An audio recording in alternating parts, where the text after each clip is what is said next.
এই প্রতিশোধ নেওয়া লাগে আরিফ আজকে আমার এটা করছে। আমি আমার স্বামীর জানাইছি, আমার বাসুকে পুলারা জানাইছি, আমার কালেরা জানাইছি।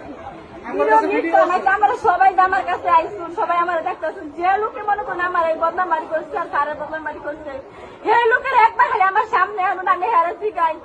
আমার সরকার একটা চাক থেকে শিখাই পারে, কারণ একটা শিক্ষক মানুষ, একটা শিক্ষক আমরা তো ভিডিওটারে গুরুত্ব দিতে আসুন। তাহলে আমার মোবাইলে যে কেটে কেটে ফোন দিচ্ছে, কতবার ফোন দিচ্ছে, কতবার মনে করুন আমার ব্যবহার করা লাগে আমার চেষ্টা করছে।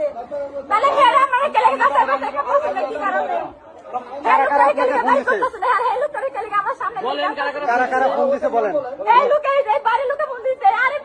সন্ধ্যাবেলায় তার ভিতরে আমি কিন্তু জানি না, আমার বোনের বাসায় আসছিলাম, আমি উড়ান থেকে কাপড় আনতেছি, কাপড় লাগতেছি, তখন তখন কিন্তু আমি জানি আমার মেয়ে আর আরেকটা